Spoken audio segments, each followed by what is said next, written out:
Hey guys, this is Zach. I'm with Zach here. So Wednesday, January 29th, all the NHL games are over. AHL still on All-Star break till Friday, but all the games are over for the NHL. And here is your review. Some big games tonight and some fun. To go over. Plus a little bit of history happening again tonight. So we're going to jump right into the first game, which was Toronto taking on Dallas. Your scoring plays here real quick. Matthews scores his 36th at 12:18 of the first from Marner and Barrie. I think Matthews, again, will hit 50 goals. I'm not sure how many after that, but definitely 50 at this pace he's going. Gorganov, I can't speak, scores his 13th at 17:21 from Klingberg, making it 1-1. Going into the second here, Hyman scores his 14th at 4:40 of the second from Marner and Matthews. So Marner had a beautiful backhand pass to him. He was checked against by two guys. Did a backhand pass to Hyman. Beautiful goal set up.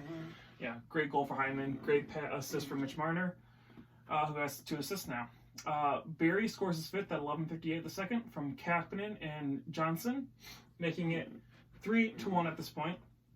Radulov scores his 14th at 19:02 of the second from Vaska and Komu.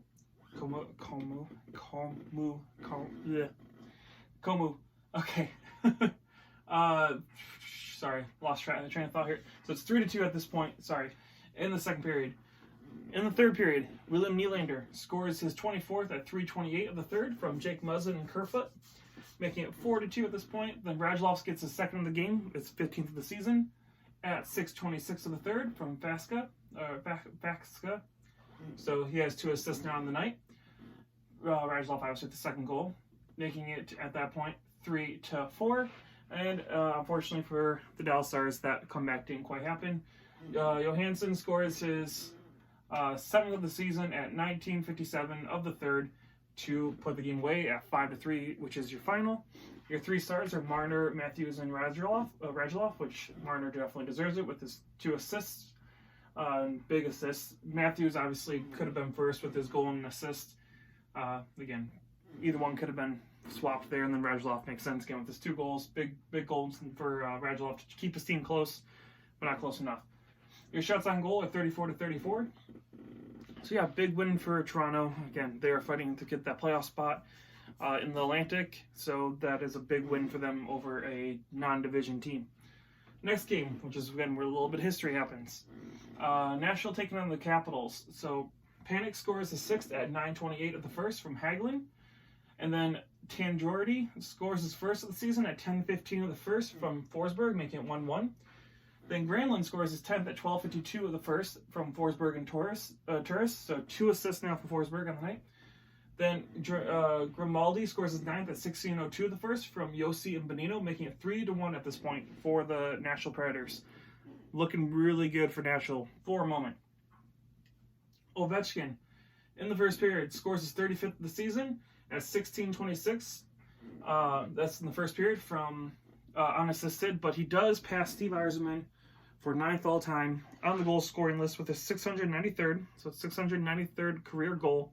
So he does pass Steve Yzerman. 2 holds now. I believe it's the 8th for 9th. He is officially 9th on the all-times list, passing Steve Yzerman. So again, big history moment there as he's trying to catch Wayne Gretzky. We'll see how far he moves up on that list this year. Again, he's 8th or 9th again right now. So we'll see where he ends up at the end of the season and see how he does next season. I'm super excited to see this because again, it's going to be a long time, if ever, in my lifetime to see someone be able to catch that kind of a goal-scoring record. So that's super excited. Unfortunately for Ovechkin, Panik scores his 7th at 6:01 of the second to make it at that point was a 3-3. Wilson scores his 16th at 11:06 of the second from Eller and Ovechkin, so Ovechkin with an assist as well, making it 4-4 at that point. 4-3 at that point for the Washington Capitals. Again, they look like they're coming back. It looks like they're playing to be the best team in the league as they stand at the right now. Again, I personally don't think they're playing the best hockey in the league, so when I start doing my power rankings, which I'm already starting to kind of filter through and decide who I want where, they wouldn't be number 1 at all right now. And this is kind of why. Johansson scores his 11th at 3 minutes into the third period, and then Yannick Weber scores his first at 15:23 of the third from Hamhuis and Johansson, making your final 5-4 for Nashville. So Nashville, huge win over the league-leading Washington Capitals. Again, they are also fighting for a playoff spot desperately. These are 2 huge points for Nashville. If they have any chance of making the playoffs, they need to beat teams that they should be beating. Excuse me. This is a good example of that. Your 3 stars are Johansson, Weber, and Panik. Shots on goal are 24-33 in favor of the Capitals. Doesn't matter. Again, the Nashville Predators did what they needed to do today and beat a team they shouldn't have beaten to get a couple points they desperately needed. Your next game, the Anaheim Ducks taking on the Arizona Coyotes. So yeah, there's a lot of late games. So there's only 2 games on at 7:30, and the rest of them are at 10 and 10:30. So yeah. The Ducks taking on the Coyotes. Your goal scoring plays are Henrique with his 16th at 5:39 of the first from Terry. Then Hinostroza scores his 5th at 7:18 of the first from Krause and Schmaltz. Then Henrique scores his 2nd of the game, his 17th of the season at 16:09 of the first from Cass, making it 2-1 for the Ducks at the end of the first period. In the second, Lindholm scores his 2nd at 5:25 the second from Grant and Deloriers, so that's now 3-1, or yeah, 3-1 at this point for the Ducks. Again, it's looking bad. So it's at this point I start to realize the Arizona Coyotes are a little bit of desperate right now. They need some wins, and they definitely need Darcy Kemper back. Antti Raanta made some huge saves. Nothing on what he did. He made some big saves, but he definitely is not Darcy Kemper. They need Darcy Kemper back desperately. And yeah, that's a huge thing. They need Darcy Kemper. I can't really explain it any other way. They aren't getting the goal scoring, and they are not getting the goaltending they need to make up for the lack of goal scoring. And that showed here when they lost to the Ducks. There was about 16 minutes into the game, I noted here, a lot of fighting started to happen. So there was like a big scrum in front of John Gibson, then there was a couple of hits, and there was some fighting after that. So there were some gritty games, and I do have the gritty sticker, so the gritty game of the night. We're going to get to that one, as we all expected it to be. So we'll get to that. Anyways, back to the goal scoring plays. So it's 3-1 at this point. Sorry, 4-1 at this, 3-1 at this point for the Ducks. Krause scores his 12th at 16:01 of the second period from Schmaltz and Hinostroza, making it 3-2 at that point. The Coyotes pushed hard, they weren't quite able to do it. Rowney scores his 6th at 19:14 the second from Grant, giving you your 4-2 final. So again, Arizona desperately needs some wins. They need Darcy Kemper back, and they need some goal scoring depth, especially because every team ahead of them that was playing tonight got points. That's not good for them.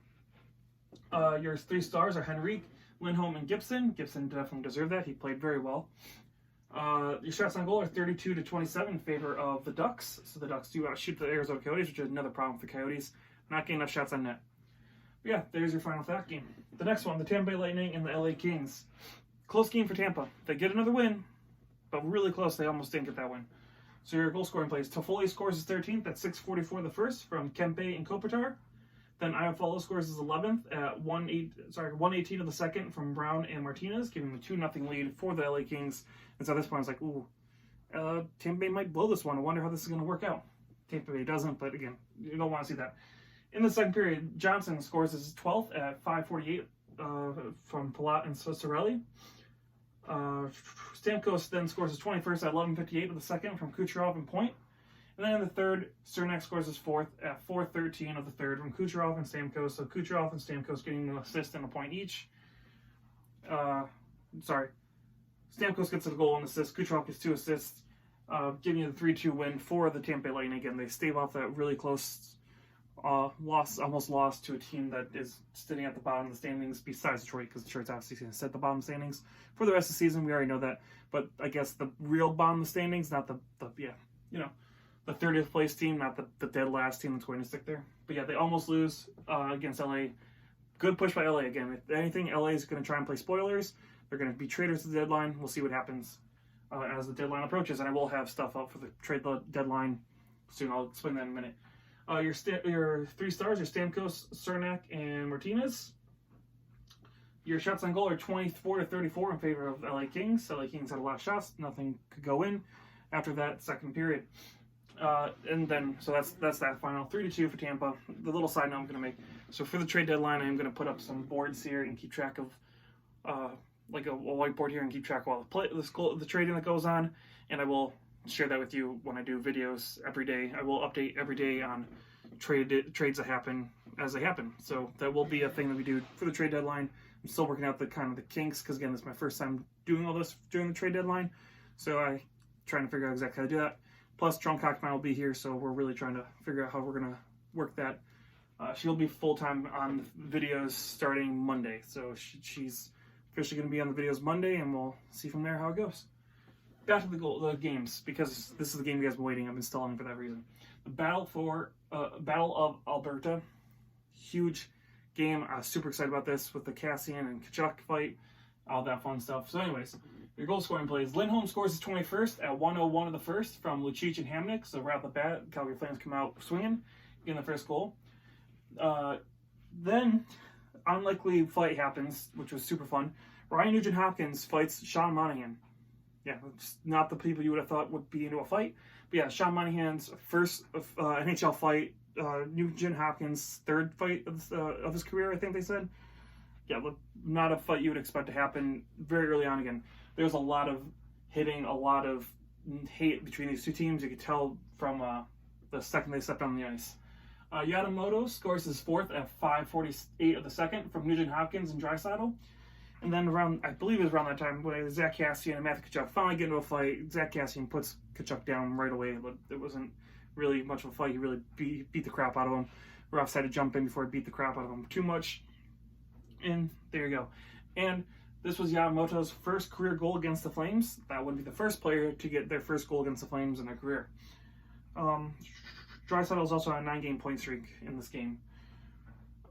Let's see here. Mangiapane scores his 9th at 13:05 the second from Bennett, making it 2-1 for the Calgary Flames. Nygaard did get hit. He did like a block shot, and they believed it was off his shoulder in the first period, and he didn't return for the second. He left. He didn't return.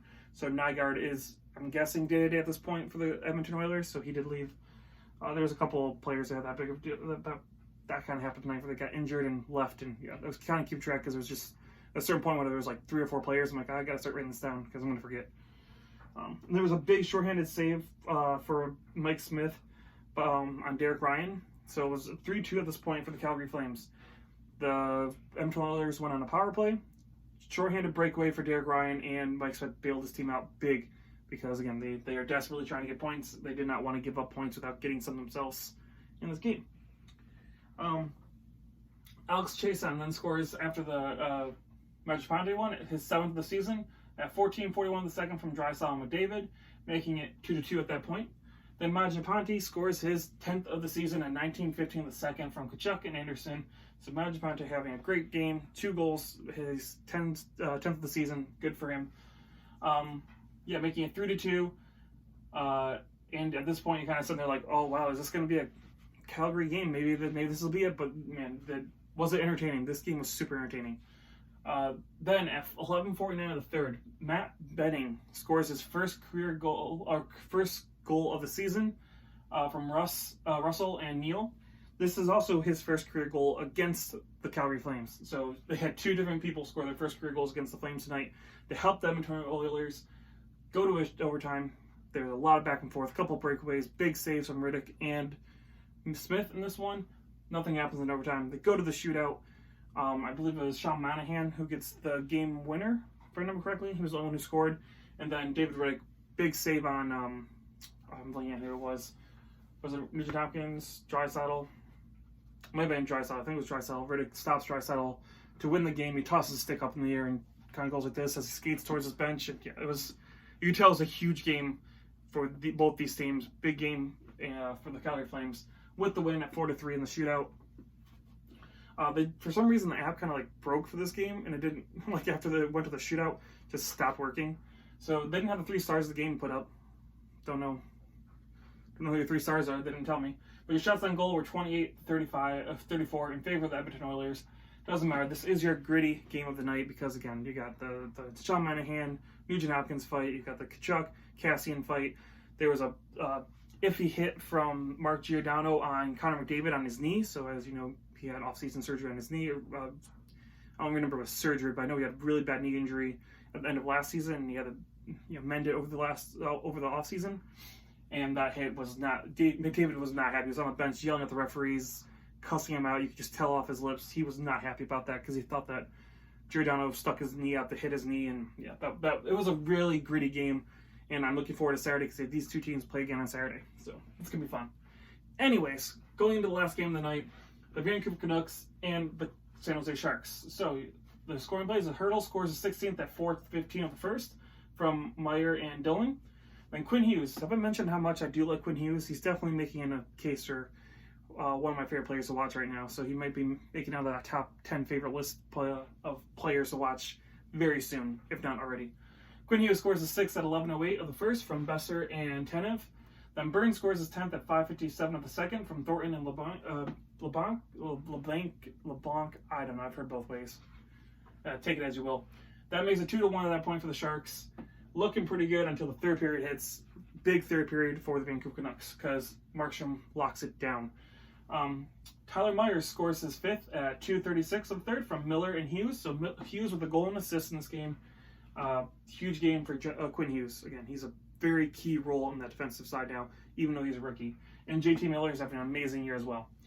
Virtanen scores his 15th at 7 minutes of the third from Pearson and Gaudette, who's Tanner Pierce is also having a great year.